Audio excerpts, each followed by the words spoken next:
What's up, everybody? I'm Brad Thomas, and this is the NBC Sports College Football Live Q&A. I'm joined by Eric Froton and Vaughn Dalzell, and we have a Power Pack show for you. But first, I want to invite you guys, if you have questions, comments, please be sure to put them in the comments, and we'll try to get to as many as possible. Yesterday was kind of funny. So I know Vaughn and I were both on Houston, and I made the decision prior to the announcement of Michael Pratt being out for Tulane.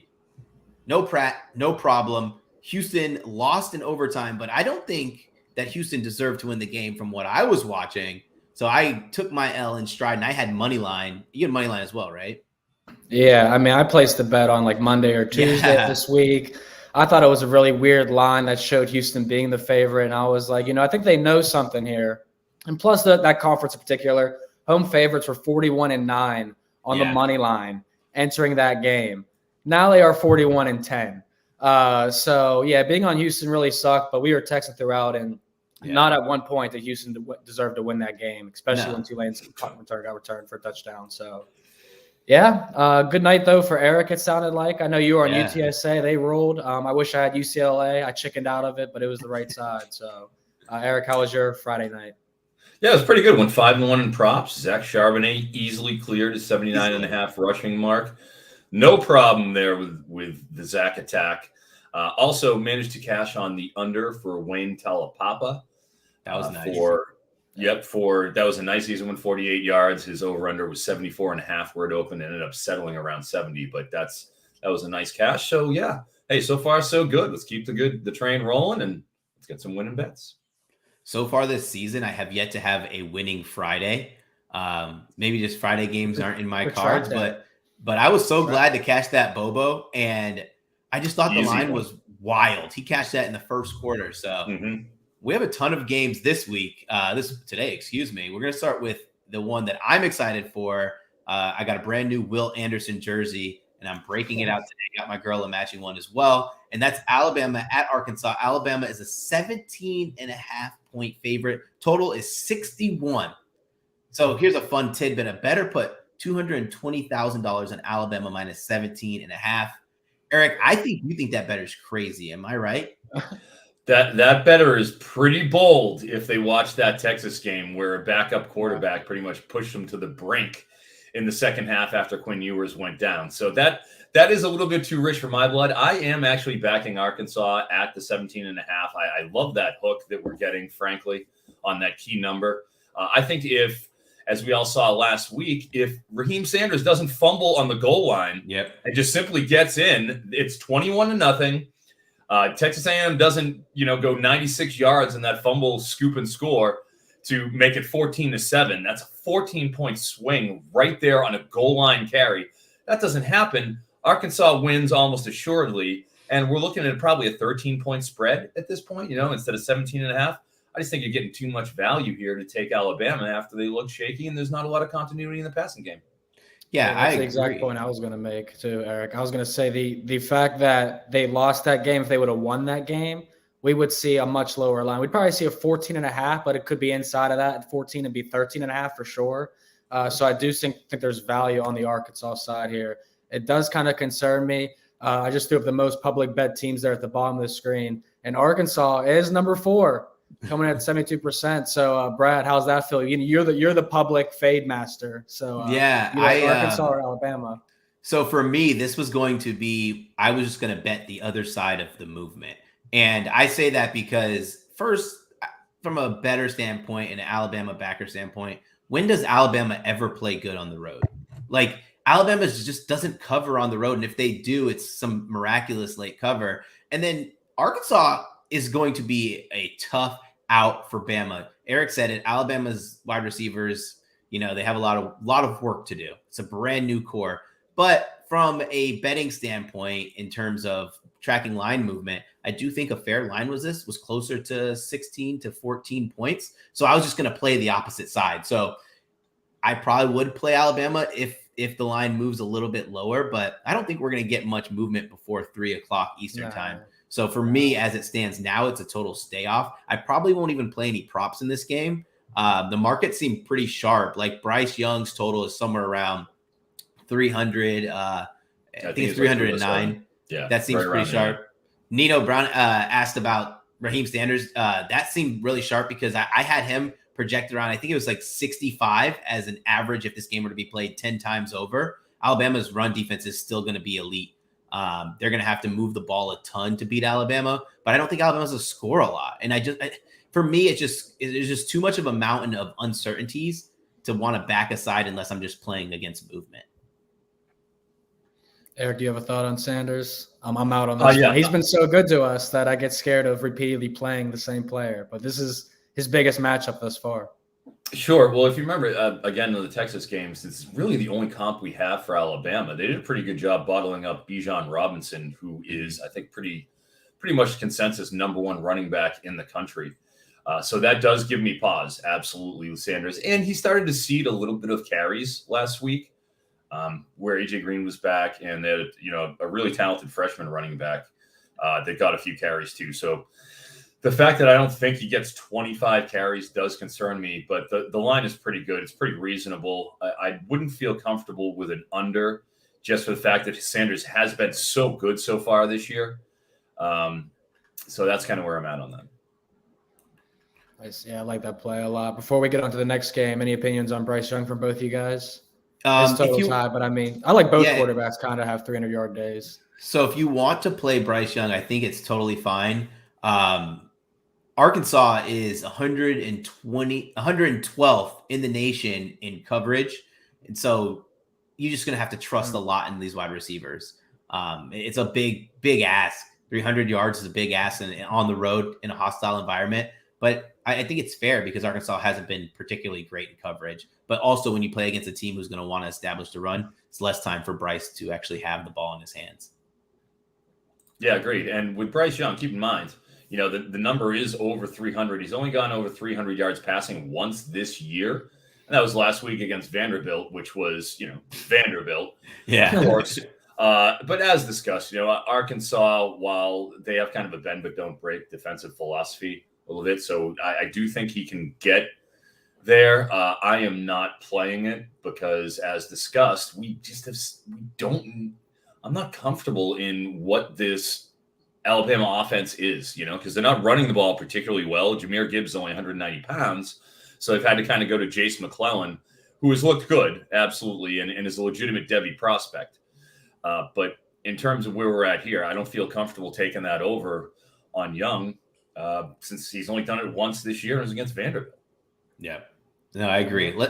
Let's move on to best bets. But before we move on to best bets, if you guys are watching on YouTube or anywhere else, please be sure to drop a like and drop your comments and questions because we're going to answer them throughout the game. Last week, we went 2-1 in our best bets. Eric and myself won. And then Vaughn, I'm so sorry about that Michigan game. That game was such a disaster to start off. Don't be. What else? What else can happen this season? You're at the Wake Forest game. You saw how Clemson ended for me. You were probably like, more pizza from Vaughn. I'm over here flipping out. Oregon and Washington State. Washington State scores with 5 seconds left. We lose that. Iowa Rutgers, boinked field goal. It goes in. So, yeah, you guys just keep on getting your best bet winners, and I'm going to fight through the tears and grind my gears. But I like my pick this week because I'm going FBS versus FCS. All right, go ahead. Tell us your pick then. All right, well, like I said, FBS versus FCS. So if we lose this one, it will be bad. I'm not going to lie. But we are undefeated with our Division I versus Division II type teams. So we're going Western Michigan today. Over -14, -15. It's been moving, but they're playing. Let me see. I'm trying to pull up my notes here. I messed up on the the little ticker here at the bottom. But we got them up against sorry, guys. I totally blanked out on all this right now because I lost my spot. This is embarrassing. All good. Western Michigan versus New Hampshire? New Hampshire. Thank you. I was about to say it's one of these I was going to say Vermont, but it's not Vermont because I'm like Vermont was my basketball school.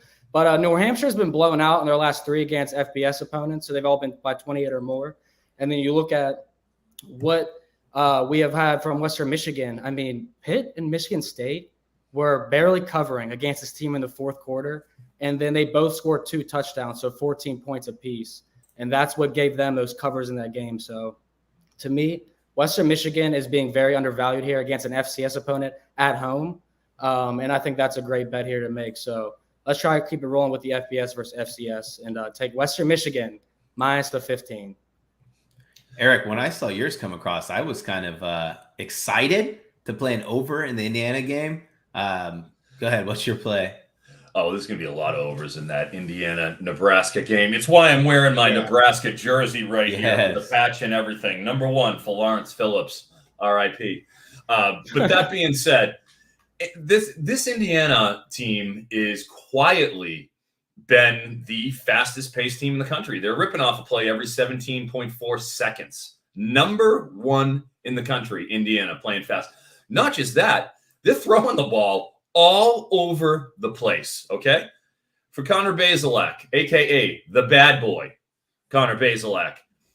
Week 1 against Illinois, 52 attempts. Week 3 against Western Kentucky, 55 pass attempts. And week 4, last week, against Cincinnati, his magnum opus, Cincinnati, 66 pass attempts, okay? That is astronomical. If you're throwing 40, you're ripping. All right, passes. He's averaging 58 pass attempts a game against FBS opponents. The only time he went under his mark, which is 256, was against Idaho in a blowout where he only threw 29 passes, literally half the amount of passes that he's averaging. And he only threw 497 yards. In every other game, including Cincinnati last week, 330 Illinois, 364 against Western Kentucky, 280 against Cincinnati. You're playing against a Nebraska team that has one of the 30 worst defenses in the country, and they're an FBS team, and we know what happened in their coaching situation. Their new offensive coordinator, Mark Whipple, from Pittsburgh fame as well as UMass, throws the ball all over the place. They're 17th in pace. This game is going to be humming. I love the Basilak over 256.5. Love it. I also love the game, 61 over under. That's going over as well. Yeah, okay. I'll comment on this one. I'll see. Our NBC model has them at 270. That's what they have his projected line to be at. So I agree. We talked about this game on our call, and Trey Palmer, he's another guy to definitely watch out in this game too. But yeah, Basilak, I think it's a phenomenal look. Yeah, Palmer started out at 66.5 for his over under. He's now up to 72.5 at last check. I still like the over there, but I did play it. I played it in 3 different spots. At 66.5, managed to get that early, but I still think it clears at 72. He's the absolutely overwhelming alpha who's been getting 11 targets a game. Give it to me. And would you do Basilak at 268? Easy. Is that what he's up to now? I guess so. That's what happens with my column. You know, all of a sudden it goes up 12 yards. Yeah, I do like it. I think this is going to be an absolute shootout. I'm behind it. Cool. Nice. I'll give my play. I'm excited about this game. Purdue at Minnesota, and I'm going Tanner Morgan over 6.5 rush yards. The line moved to 8.5. And so when I was checking Tanner Morgan, I was anticipating 10.5. And the line opened at 6. So listen, first let's talk about the pass rush of Purdue. It's a lot better than we would expect to start the season. Hence the line being so low. But even quarterbacks who aren't going to try to run, like a Sean Clifford, ripped off 11 line. Chain movers are what they're called. And why I like the chain mover aspect of this game is because this Minnesota team, in my opinion, has not been tested the way I think they're going to be tested in terms of having to move the ball and score. Aiden O'Connell is going to be in the game. Purdue is going to get there. This Minnesota defense is good. I also have Minnesota to cover. There will be times where Tanner Morgan will look down. His receivers will not be open. I project him to run 6 times. If he rips off 1 yard, 1.5 yards per carry, which is crazy low, I don't expect him to get sacked more than twice. That number hits. Look at the teams that they've played. They've played Perry. They played Schrader. They played Clifford. All of those players have covered their total that was set by the books. Sean Clifford didn't cover his. Was his 10.5 or 12.5? I think his was 12.5, and he missed the number, but he ran for 11 yards. I like this game. I like this play. I like it all the way up to 8.5, 9.5. It's going to be one of those weird rollouts for 10 yards that's going to get his first cash, and then we're just going to have to sweat and make sure he doesn't get sacked. Yeah, the sacks are definitely the look here that would take away from this, but I like this play a lot. I mean, I've had bad luck betting the unders for the quarterbacks rushing yards this season, and with Aiden O'Connell, and I agree. I think this is probably a look where he's probably going to be more effective here, a more competitive game, because we were all in agreement. We were taking Purdue's team total under today if O'Connell was out, and now that they're in, it's definitely going to be a much competitive game. So any thoughts from you, Eric? Well, yeah, with Tanner Morgan, first off, they don't throw much. I mean, in their 4 games this year, they've been under 20 pass attempts 3 out of those 4 games, and he's only been sacked 1 time. So if he's not getting sacked, and they do have a good line there in Minnesota, without a doubt, then you're really there's not a lot of risk here. It's all about the sack yardage for those QBs, because they're going to get out and scramble a little bit when they step up in the pocket, and they're going to get a few. So sounds good to me. Yeah, this is going to be a fun game. I guess Eddie just said O'Connell's a game time decision again. Listen, he's back. He's playing now. He's a game time decision again. Well, what is this? If that's the case, then maybe we have to go get on this team total. It sounds like more coaching gamesmanship we get every friggin' week in college. Like there's no injury report like in the NFL. We just have to sit here and pray. That's the tough part. Aiden O'Connell's a good quarterback, but this Minnesota team is one of the highest rated teams in college football on both offense and defense. I think with Aiden O'Connell, this still has a chance to be a 14-point victory for Minnesota. I mean, if Aiden O'Connell gets announced out, right now the line's 9.5.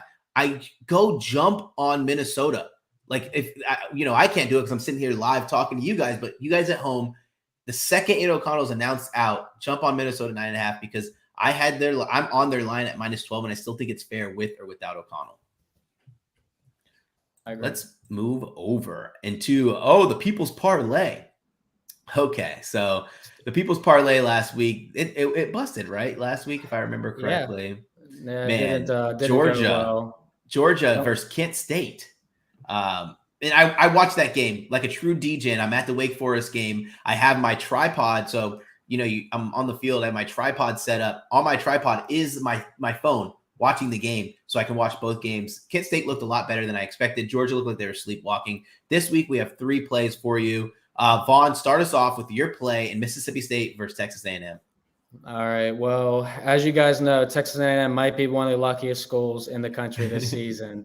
The past 2 games have been definitely interesting from them, but the past 3 actually is what I want to focus on, because if you go back to week 2 against Appalachian State, a game they lost 17-14, they've snuck by with 2 close wins since then. So it's been App State, Miami, and Arkansas.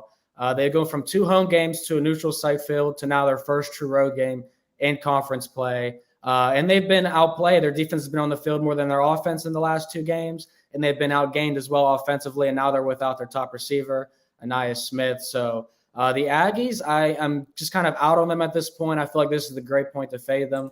We talk about playing in the SEC, particularly playing back-to-back-to-back tough games. And this is a situation where this is non-conference into conference play. So I'm all more than happy to fade the Aggies here and take Mississippi State as my leg of our parlay. I also lean them -3.5 as well. Yeah, that was a line that I jumped on early. I got it at 2.5 for Mississippi State. I'm an SEC guy. My family lives 5 minutes from Starksville, so I follow Mississippi State a lot. This team is a lot better than they're getting credit for. Their pass rush is really good, and Will Rogers is an absolute beast. I think Texas A&M would have to do a lot to hold Mississippi State out of the end zone, and I just don't see that Texas A&M doing much unless A-Chain just has the most amazing game of his life. For mine, I'm going to be on Michigan, -10.5 at Iowa. This line is going to be going all over the place, and I'd imagine before lock it probably gets down to close to 10 to 9.5. But listen, first we're going to start with Iowa. I know it's tough to play in Kinnick. Everyone talks about this.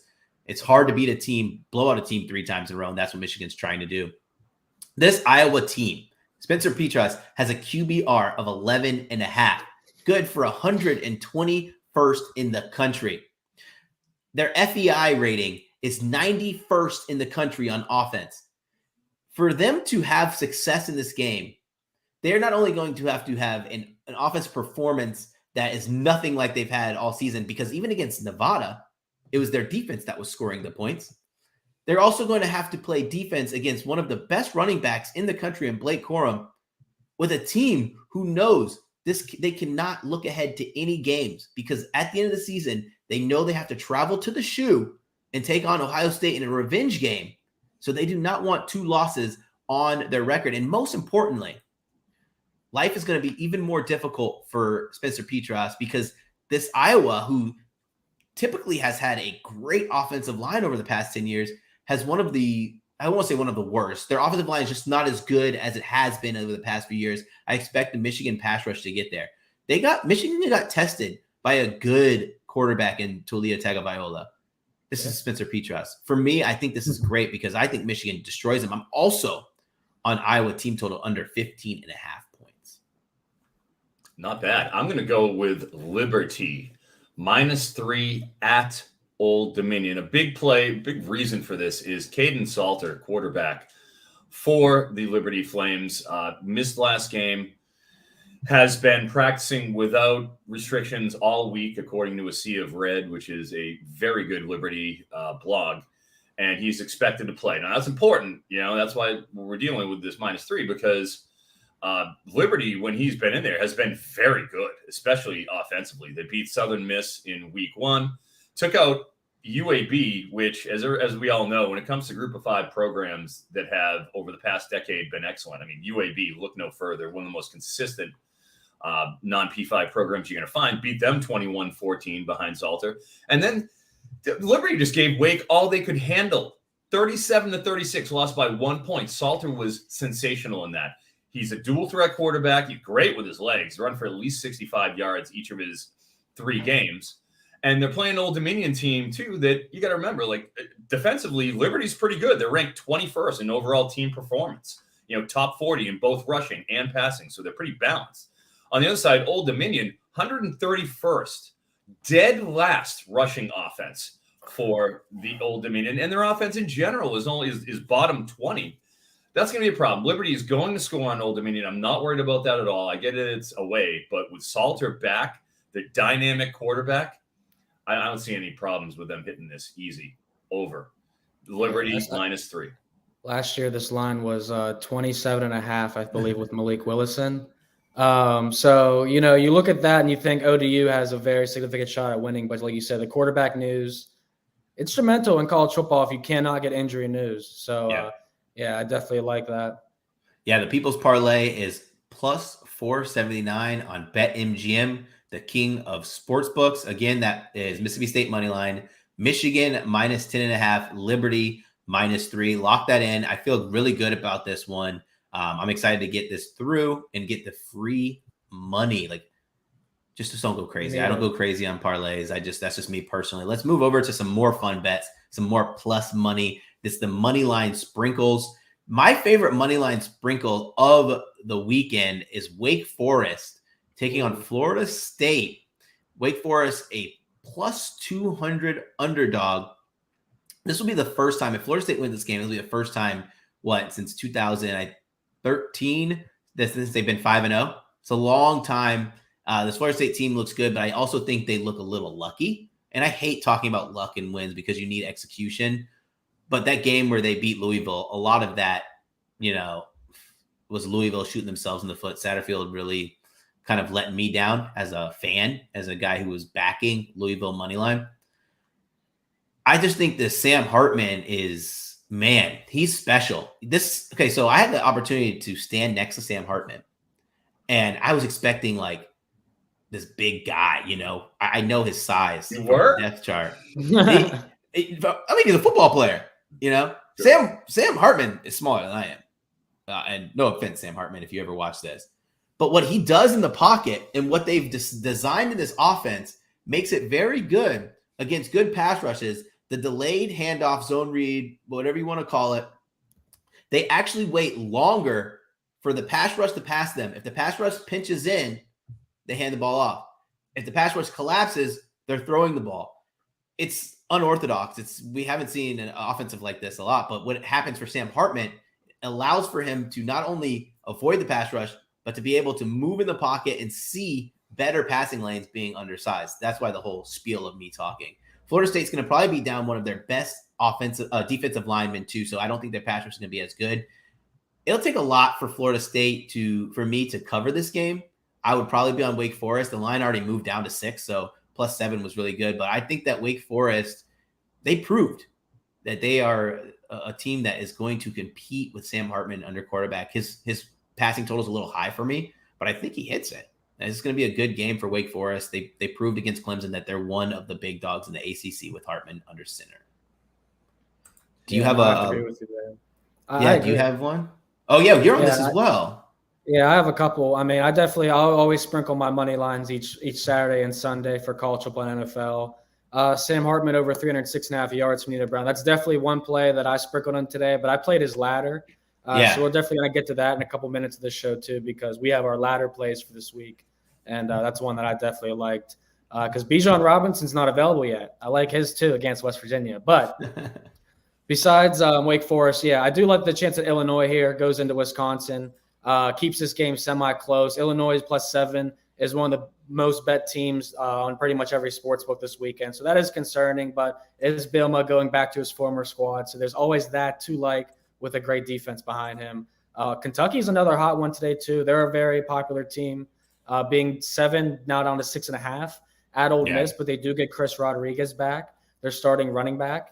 And they've been the most explosive offense in the SEC thus far, which is mind-blowing with Will Levis at quarterback because you guys have known from the season I hate on my man, but he's continued to play very well with Kentucky in that offense without Wan'Dale Robinson and Chris Rodriguez. So I do like them. And, of course, at this point, I mean, Kansas is going to beat Alabama. Kansas is going to beat Georgia. Kansas is going to beat the New England Patriots. I mean, they're going to beat everybody. This Kansas Jayhawks team has looked amazing so far. They seem like America's team. So you guys have been on them. I'm just going to keep riding with you guys on the Kansas Jayhawks. So those are the 4 teams I'll probably be sprinkling today.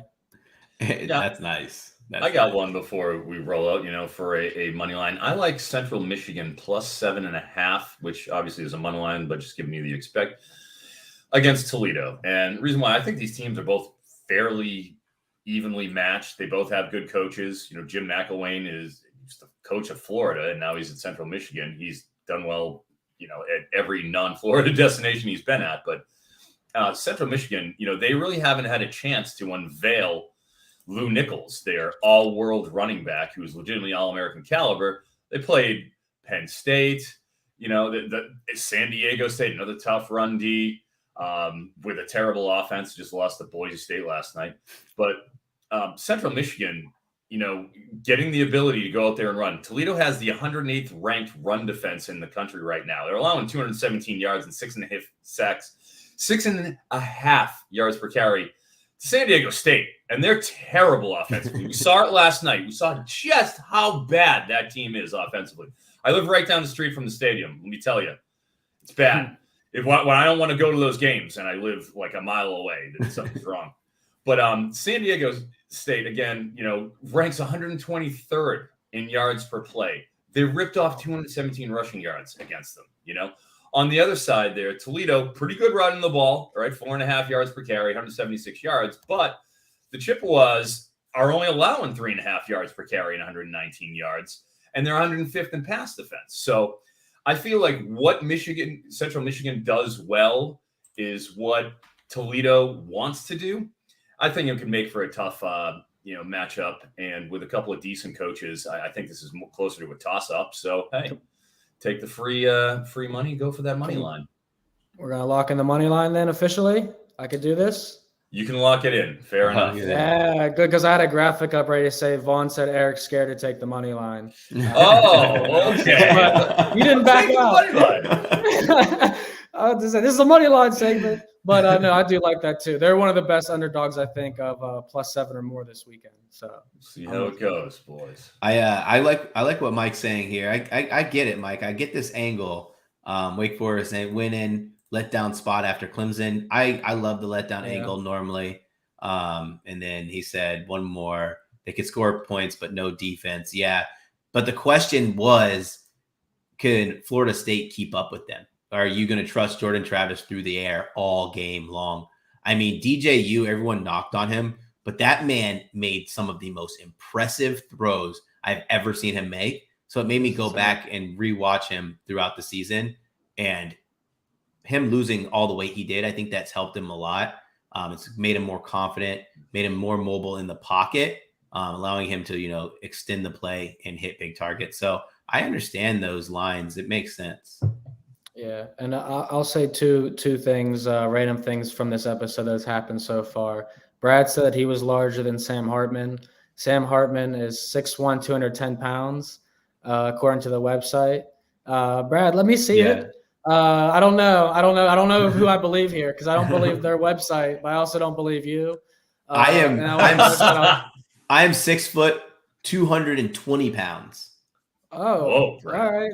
Yeah, and that's actually me coming down from closer to 230. So you're a Division II fullback. I'm a full plate of beef. I like that. I also want to give a shout out to my brother because he texted me and said when Brad called you for your best bet, you look like a student that wasn't ready to answer a question. And I was like, I wasn't ready to go first, but yeah. So I thought those were two best parts of the show so far. Let's give out some picks now. What do you guys think? Let's give out some picks, guys. First, before we give our picks, I want to invite you to play college football pick'em on the NBC Sports Predictor app for your chance to win $10,000 every week. Listen, it's free and it's super easy to play. It's from first downs to touchdowns. You can win big. Feel free to enter with plenty of cash prizes. How do you play? You go download the NBC Sports Predictor app. We're going to get into some more picks. I kind of want to answer this question from Xavier Jones. Xavier, thanks for always being a supportive homie. Who is he parlaying with Michigan and Minnesota? The best parlay piece. Man, that's a good one. I feel pretty strongly about Mississippi State today. I feel like A&M will lose some gas in the second half there. Will Rogers has been awesome. I also this one's going to sound dumb probably because I told you guys this and you guys didn't say too much, but I do like Nebraska to beat Illinois. It is homecoming for Nebraska. They had the bye week after their SmackDown. It's a whole entire week for the coaching staff. But as Eric said, it's going to be a high-scoring game. And Nebraska's defense, So, how about Clemson? I think you go over. My parlay, I'm parlaying it with that. I'm going over Nebraska and Indiana, 61 points. That's good. That's what I'd go with. That's better value than a money line play we can give you too. For me, it's probably going to be North Carolina. Get you close to plus 105. North Carolina versus Virginia Tech. I think North Carolina covers the 9. Virginia Tech is not good, and I'm lucky to have a ton of friends that are Tech alum, so they remind me every week how bad they are. So I think that's a pretty fun parlay piece to get you plus money. There was another one I had in mind, but I'm not super confident on it, so I'll just stick with that plus. I think it's plus 105. Say it. Don't be scared. It was Clemson versus North Carolina State, but I just have a problem backing money lines against good defenses and parlays because all it takes is a couple of adverse plays on offense where the defense is creating big turnovers, big moments, and it spoils my whole parlay. So I'd rather just play the points on Clemson and leave it out of a parlay. I'd like to add a money line sprinkle. I forgot. I'm going to add it officially to the show. Okay, go ahead. Because I think this, every week I say this is the week, and I know it's old, but we're betting the team that made the season go like this last year. Eric, do you remember who that team was? Made the season go like this last year. The season we just won like 7. Oh, I remember. Yeah, it was North Texas, of course. North Texas. Wow. The Mean Green are back. I'm so excited because this is a phenomenal spot for North Texas. They get Florida Atlantic, who has been terrible on the road, 2-10 on the money line under Willie Taggart on the road. And one of the teams they beat was FIU. So we all know how bad FIU is. So, I just feel like North Texas really set up nicely here to get this win. I mean, they lost to Memphis, who's a good home team. They forced Memphis into 8 punts, though, and Memphis scored 44 points. So I don't really know what that's about, but I think if North Texas could lock up a little here on FAU. So for plus 135, I'll throw them in there. And that's an afternoon game too, so you could chase with that one. Go Mean Green. I like that. Let's move over to Oklahoma State at Baylor, the Big 12 championship rematch. Baylor's a 2.5 point favorite. 57 points is the total. Vaughn, you have a money line parlay from this game, so tell me why you like Baylor. You're right. A lot of people are lining up and very confident on either side of this game. So it's going to be a great game to watch. But what I find the most interesting is the over-under, sitting at 57. Normally a Baylor-Oklahoma State game wouldn't have an over-under this high. But I think that's also because remember we're seeing an Oklahoma State defense without Jim Knowles now It also gave up 44 to Central Michigan, the team that Eric's gambling on here to get an outright win today. So Oklahoma State's defense is definitely susceptible to lower tier offenses. They haven't played anybody yet. And Baylor, of course, has a tougher schedule. We can harp on why Oklahoma State may not be as good as they are, but that's not really the point that I will make here, because Oklahoma State is still a good team. But Spencer Sanders, no one's talking about what Spencer Sanders did against Baylor last year. Have you heard anyone that's back in Oklahoma say Spencer Sanders threw 1 touchdown and 7 interceptions in 2 games against Baylor last year? I haven't heard one person say that. No, they haven't. And me neither. And Jim Knowles' defense, like I said, is gone for the Cowboys. Baylor, 9-0 on the money line since 2021, 8-1 ATS at home. The one year they lost at home to Oklahoma State, 2020 COVID year, no fans in the stands. I got Baylor, Mississippi State on a money line parlay at plus 170. I like the Bears. This is going to be pretty fun. Let me just give you guys my notes in this game. I didn't pick a side, and this maybe will help you. So Blake Shapen has yet to complete more than 20 passes in a game, but that offense has ran for 200 yards per game. They're 25th in offensive FEI, 22nd in defensive FEI. Why offense? Poor receiver grades. The receivers aren't really getting open. I don't know if that's more weighs on Blake Shapen. Defense, they have great defensive grades, but they generally have those good grades because of getting to the quarterback, sacking the quarterback, and creating turnovers. Where Oklahoma State, this is their first true test of the season. Spencer Sanders, we know, needs to protect the ball. They're 22nd in offensive FEI, but they could be higher if they were better at pass blocking. 26th in defensive FEI, poor coverage grades, which means they give up bigger plays. They give up better value for field position. That seems, when I read it out like that, and I think this is why I leaned as a no play for me, I think they're pretty even. So when I look at pretty even, I generally go with the home team. I have to lean Baylor.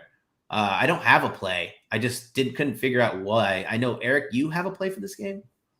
As you mentioned with Baylor, their head coach, Dave Aranda, the architect of the 2019 LSU National Championship game.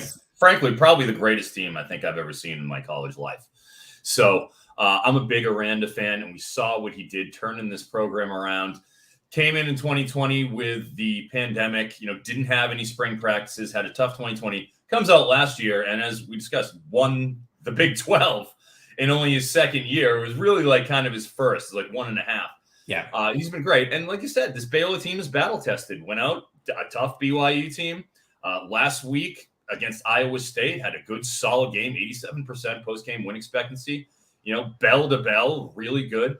As you mentioned, they're running the ball extremely well. And even more so, they are stopping the run extremely well. 8th in the nation in terms of their team performance against the rush. And on the other side, they're Oklahoma State. You make some other very good points. 121st against the pass. That's freaking horrible. Yeah. Mind you, or Oklahoma State last year was the 3rd best overall defense in the entire country, thanks to Jim Knowles, who's now the defensive coordinator over at Ohio State and doing a phenomenal job. And he took, their entire secondary is rebuilt.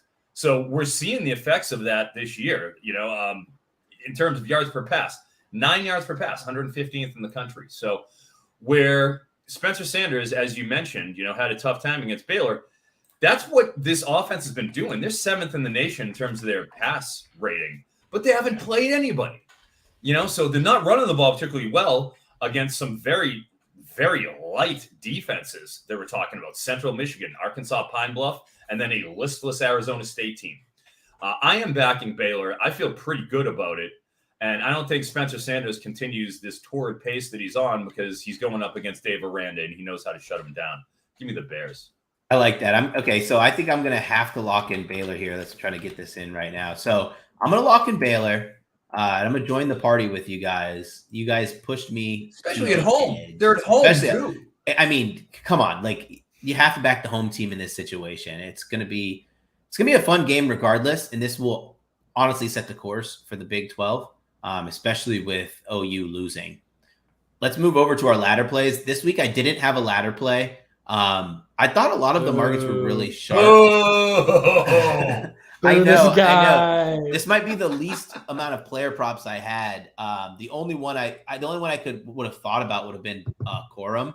but his number actually opened higher and it's lower now. It didn't get low enough to where I would think that I'd have a playable alt line. But Bijan Robinson is not out yet, but I know you're all over Bijan Robinson versus West Virginia. Why, Vaughn? Yeah, I mean, I think he's going to have a huge day. He didn't play them last year. The first time he played them, he had like 113 yards on 12 carries. West Virginia, they got ate up a little bit by Pitt, and Pitt at that time didn't really know what their offense was going to look like in week 1. So I do like Bijan Robinson, but for someone that's playable right now, we're going to sprinkle in with our money line sprinkles today. We're going to throw some on Sam Hartman to go for 350 plus on Florida State. Someone said Wake Forest has no defense. You're correct. So Sam Hartman should have the ball a ton in this game. I think this could be a shootout type of game depending on the weather. But depending whether or not, Sam Hartman is a guy that's going to throw the ball 40 times a game because he has to for this offense. So, I think this is just a fun one to play, honestly. And it's a good way for me to stay out of the way on the spread of this game because it seems like a trap. Yeah, it does. Man, that game's fun. That game's going to be really fun. I'm excited. Eric, what's your ladder play? Sure. I'm going to go with, it's, as you mentioned, Brad, I would say last week it was extremely light in terms of our ladders options. Yeah. With FanDuel. I will say I thought they put out more stuff that was palatable this week, specifically CJ Donaldson for West Virginia. He's, right around 60 for a ladders play. I gave a long, hard look at him because at over 90 yards rushing, which he's done 3 or 4 times this season. Yeah. You're looking at plus 325 money. So I liked that. I also like Will Levis at Ole Miss, Kentucky. He's currently listed. His over-under for passing yardage is only like 236, I want to say. Yeah, I saw that. So I was looking at that. It's like, man, he's gone over 300 yards in 3 or 4 games this year. Now, listen, I get it. Kentucky hasn't played as many great teams as we'd, like to see. Obviously, when we're capping, we're trying to project, okay, how is he going to translate to an SEC defense? Is Northern Illinois going to be comparable to Kentucky? Is Miami, Ohio, or Youngstown State? Obviously that's all going to be a factor. But just as big an issue is the fact that Kentucky is not running the ball at all this year. 127th in terms of rushing performance. It's been all the passing attack. They're rated 8th in terms of passing performance, but still playing really slow at a pace of 127th in the country. So it's kind of interesting. Usually if you're a passing team, you go quicker. But, hey, complete enough passes to get that done. Now, Chris Rodriguez is back, obviously, which I think actually kind of helps Levis to kind of take a little bit of the pressure off of him since they haven't been able to run the ball with Cavassier Smoke or Utah McClain. Yeah. So at 275 passing yards, which is a reasonable number, you're plus 200. At 300, you're plus 325. He's done it 3 times, obviously, already. If they're down, he's going to have to even throw more. So I just think that, the juice is worth the squeeze on that over 275 passing yards for Will Levis.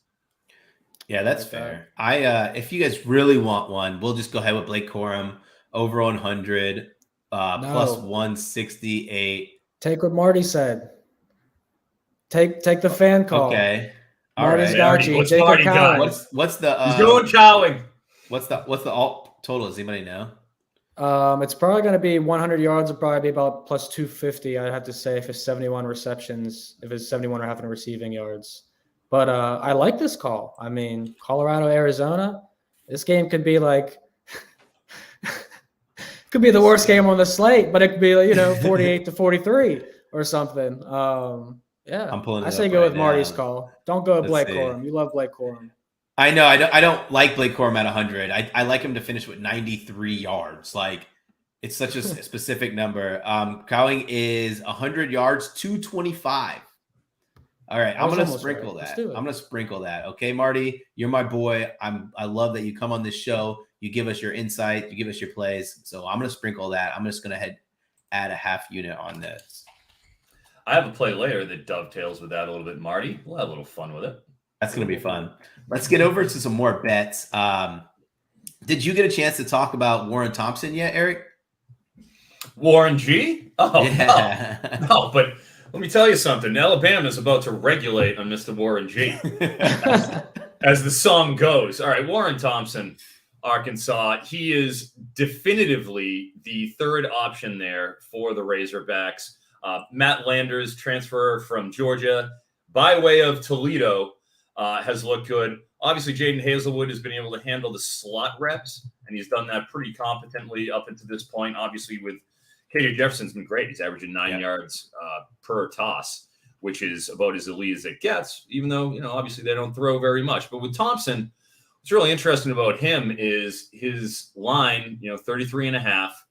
Against Cincinnati, 3 targets. Against South Carolina, 4 targets. Against Missouri State, 4 targets, right? In the past 2 games, Missouri State, he had 4 targets. He caught 1, dropped 1 pass. Last week against Texas A&M, okay? You look at his stat line, and it says, Warren Thompson had 2 catches for 57 yards, right? You got 5 targets. You got 2 catches. One of the catches, he was running bare naked down the left sideline. Completely blown coverage, okay, by Texas A&M, and just waltzed into the end zone. Nobody within 10 yards of him. He did absolutely nothing to earn it. Nothing, okay? Full Gene Wilder here for Charlie in the Chocolate Factory. Good day, sir. You get nothing, okay? That's what he did in order to get that 58-yard touchdown. His other pass reception, -1 yards on a wide receiver screen, okay? And the other 2, he had 4 potential, receptions. He dropped 2 of them. He has 3 drops and 6 catchable pass opportunities in the past 2 games. And then he proceeded to not play very much because he only ran 10 routes last game. He got 5 targets on 10 routes. He dropped 2 of them. The third option in Arkansas, playing Alabama. He's not going to get another bare naked run down the freaking sidelines, okay? Under Warren Thompson, 33.5. All right, lock that in. Warren Thompson of Arkansas versus Alabama under 33.5. Vaughn and I, we talked about this game. I think it's going to be a grudge match, grind it out, field goal contest. Illinois at Wisconsin. What's your play in that game? Yeah, this game is definitely going to be one of the best games. It's a noon kickoff, so as soon as we get off of this one's kicking right off, which is going to be awesome. But Illinois' defense has been awesome this year in every retrospect of the way. Rush defense, pass defense, forcing turnovers. I mean, they're top of the NCAA ranks in a lot of categories, but we can't forget about Wisconsin either. Why they got blown out by Ohio State, that's going to happen to a lot of teams this year. I'm not going to put too much stock into that road game for the Badgers, but this team total sitting at about 125 right now. I got a -135. They've struggled offensively to throw the ball against good competition, and they only put up 20 points against Indiana. And Indiana's defense is not very good, so I'm looking at Illinois' team total under. While I do think Illinois could win this game, their ceiling to me is about 21 to 24 points in this game. And with that being said, them not getting one more touchdown would lead them at 17. So I really like this down to 17. I don't believe in Tommy DeVito, and why he's an upgrade over Brandon Peters last year. The game script could get it right away from Illinois quickly. So I'll take the team total under. Yeah, I'm on Illinois +7, and we talked about how I just think this is going to be one of those gross games up in Madison. But, Chase Brown under is kind of funny in that game. Wisconsin hasn't done particularly well against the run, but I mean, look at the running backs they've played. Like, look at the teams they've played. Like, no one cares when you're down by 30 points. No one cares to stop the run. You don't play hard on defense. Yeah, I just have a hard time seeing, like, if Washington State played a pretty good game against Wisconsin, only scored 17 with Cam Ward as quarterback, who Eric's definitely talked up on here, and we played some overs. It's hard for me to really see Tommy DeVito be able to do that against the Badgers on the road, but we will see. Tommy DeVito. Wow. Tommy DeVito, the fact that he shares a name with Joe Pesci's character in Goodfellas is not discussed enough, because I every time I see him, I just want to go into my Joe Pesci. Oh, do I amuse you? Well, you think I'm funny? Yes, Tommy DeVito. I think you're funny, and you do amuse me. Okay?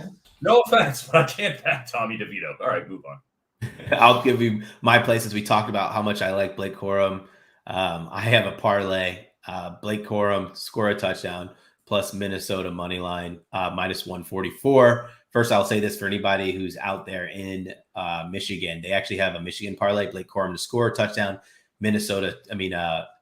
Michigan to win +100. So go jump on that. I love Minnesota. We talked about that. But Blake Corum has 9 touchdowns so far this season. He is the focal point of this offense. I don't care what you want to say. It is run through Corum, and we're going to get a good price on him because Michigan probably won't score more than 28 points. They'll probably score 21, maybe 24. But trust me, they're going to get it done on the ground as opposed to in the air with McCarthy. So I like that price, 144. I went with the safer parlay in Minnesota because I think Minnesota is the real deal. If you want to get a little bit more value, go with Mississippi State. It'll give you some massive plus money value on that. Let's move over. Minnesota's defense looks for real. They do. They do. Minnesota. We didn't say this enough. Minnesota has a defensive grade of like 93 and an offensive grade of 94. Like, come on. Like, and we're thinking about Purdue. It's super balanced. It's not super lopsided, and they're playing at home. Let's go with Eric Camper at Nebraska, Indiana at Nebraska for Eric. Cam Camper, excuse me. Sure. What's your play there? What a name. First off, what a name. Yeah, exactly. What a name. If there's anything I love, it's alliteration. Cam Camper. It flows so nicely.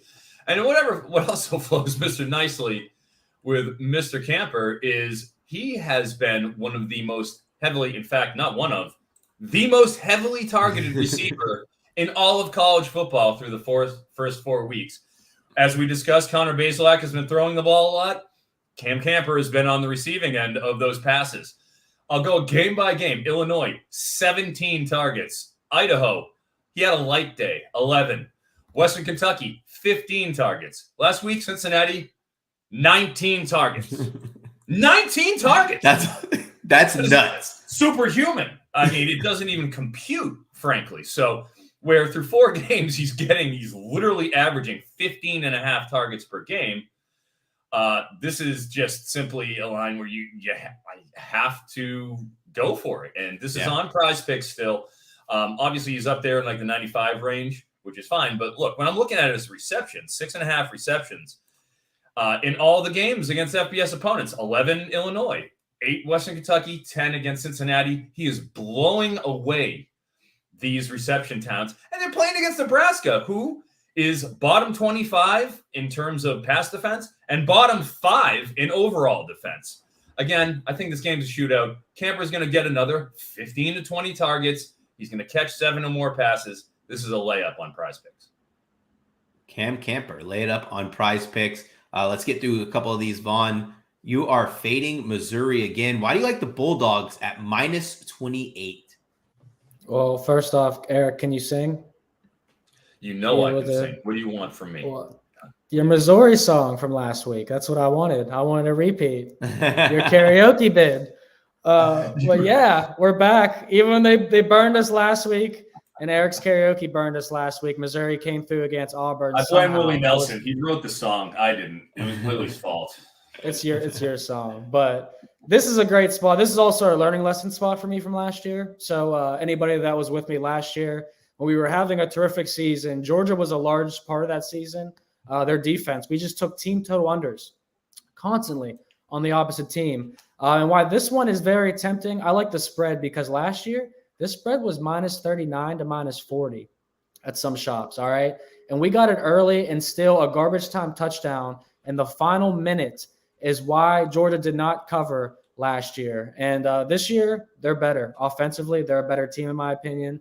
Defense, they may not be as good as last year, obviously, but they're the best team in the country defensively still. And why Brady Cook is an upgrade from Connor Basilak for Missouri, it's not going to help them here in any sense of the spect. And if you look at Georgia, weirdly, oddly enough, they have performed better against the spread as a road team than they have a home team. I don't know why. I don't understand it. But they are 18-6 ATS with Kirby Smart and 3-1 ATS is a favorite of 28 or more. The only time they didn't cover, they won by 27. So, yeah, give me Georgia minus 28. I like this play. I looked at Georgia team total over. Ultimately, I ended up being off this game. What was it? What did it close at? It was 39.5 when I was looking at it. That was on – came down. Wednesday? I saw 41.5, and I was like, it's a little too rich, but 39.5, I'd feel good about.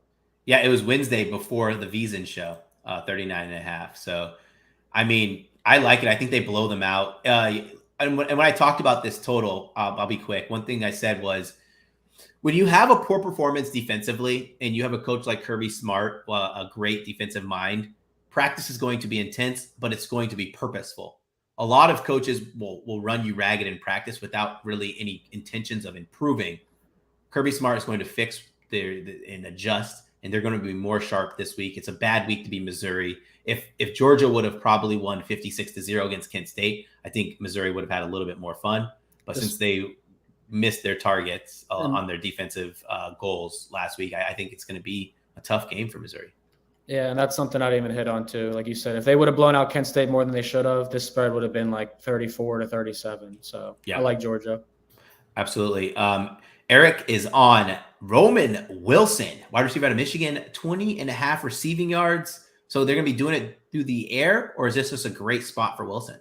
This is just a great spot. This is, frankly, just a numbers play where it's just an overwhelming amount of overs for me to take this. Anyways, it's a 20.5, Roman Wilson.